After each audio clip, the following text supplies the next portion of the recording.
Ils ont ri quand il a posé la carte noire sur le comptoir. Pas un sourire discret, un vrai rire, assez fort pour faire tourner les têtes. Dans un hôtel de luxe bâti sur le silence et le statut, un employé décida en quelques secondes qu'un homme noir, seul, ne pouvait pas appartenir à ce niveau. Il ne protesta pas, il ne s'expliqua pas, il laissa le manque de respect aller jusqu'au bout. Parce que ce n'était pas une question de paiement refusé, c'était une décision. Une décision qui coûterait bien plus qu'une chambre, une réputation ou un emploi. Et une fois prise, il n'y aurait aucun retour en arrière. Les portes tournantes s'ouvrirent dans un souffle feutré lorsque Julian Cross entra dans le hall de l'hôtel. L'espace était conçu pour faire taire les voix et amplifier la confiance. Un lieu où les accords se comprenaient avant même d'être prononcés. Julian s'arrêta, laissant la pièce se stabiliser autour de lui, puis s'avança vers le comptoir. « Bonjour », dit-il. Enregistrement au nom de Cross. Le concierge leva les yeux juste assez longtemps pour prendre une décision. Ses doigts se déplacèrent lentement sur le clavier, comme si le temps lui-même était rationné. « Il n'y a rien ici », dit l'homme. Son ton portait une dureté qui n'avait rien à voir avec la confusion. Julian resta immobile. Cela devrait être répertorié comme une réservation exécutive. Le concierge se pencha en arrière, son regard glissant sur Julian avec un jugement exercé. « Nous aurons besoin d'une garantie pour les frais annexes. Bien sûr, 6 000, ajouta le concierge, assez fort pour que les clients à proximité entendent. Julian glissa la main dans sa veste et posa la carte sur le comptoir. Noir mat, sans marque, assez lourde pour s'imposer sans demander la permission. Le rire éclata, immédiat, brut, sans filtre. Le concierge prit la carte du bout de 2 doigts, l'examinant comme une curiosité. « Vous êtes sérieux » dit-il, la faisant tourner entre ses doigts. « Ça ne fonctionne pas, comme dans les films ?» Quelques têtes se tournèrent, un couple ralentit le pas.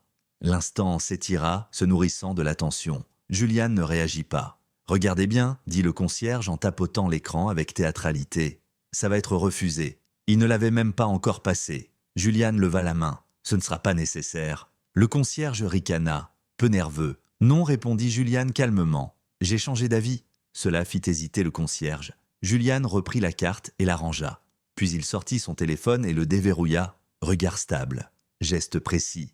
Annuler le partenariat, dit-il à voix basse. Effet immédiat. Le sourire du concierge vacilla. Quel partenariat ? Julian continua comme s'il lisait une liste que lui seul voyait. Mettez fin à toutes les intégrations, gelez les transferts, informez le service juridique et la communication. Précisez que c'est définitif. La pièce commença à changer. Le visage du concierge se vida de sa couleur. « Monsieur, si c'est une plaisanterie… » »« Ça ne l'est pas, » dit Julian. Un agent de sécurité avait commencé à s'approcher, puis s'arrêta quand la voix du concierge se brisa. « Vous n'êtes pas sérieux. » Julian le regarda enfin. Pas avec colère, avec clarté. Vous venez de me voir renoncer à 4,5 milliards de dollars. Le silence se propagea comme une onde de choc. Le concierge déglutit. Attendez, vous… Julian mit fin à l'appel et glissa le téléphone dans sa poche. Vous avez décidé qui j'étais avant de poser une seule question, dit-il. C'était votre choix. Les portes de l'ascenseur s'ouvrirent derrière eux.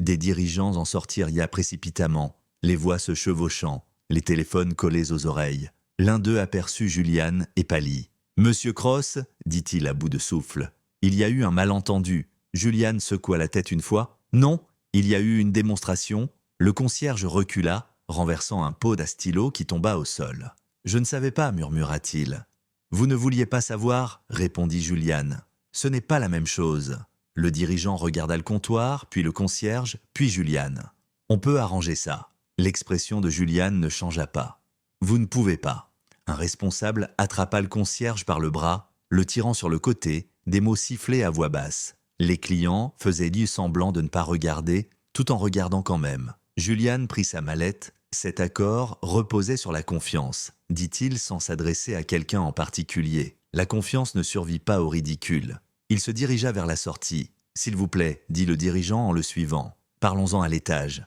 Julian s'arrêta une seule fois. Pas pour négocier, pour ponctuer. « Je ne suis pas venu ici pour être convaincu, » dit-il. « Je suis venu observer. » Il sortit dans la rue. À l'intérieur, les voix montèrent, les téléphones sonnèrent, les écrans se rafraîchirent avec des chiffres qui n'avaient eu plus de sens.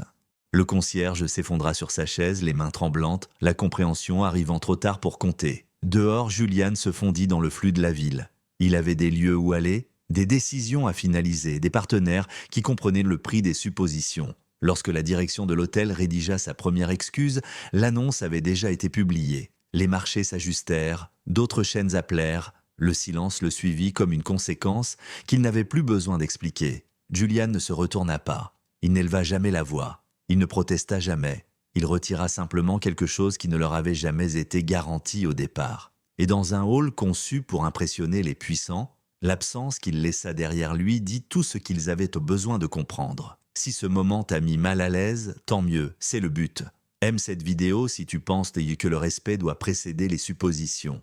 Partage-la avec quelqu'un qui comprend le pouvoir silencieux. Dans les commentaires, écris le moment exact où tu as su que la situation était irréversible. Abonne-toi et active les notifications pour plus d'histoires où des décisions silencieuses créent des conséquences qu'aucune excuse ne peut effacer.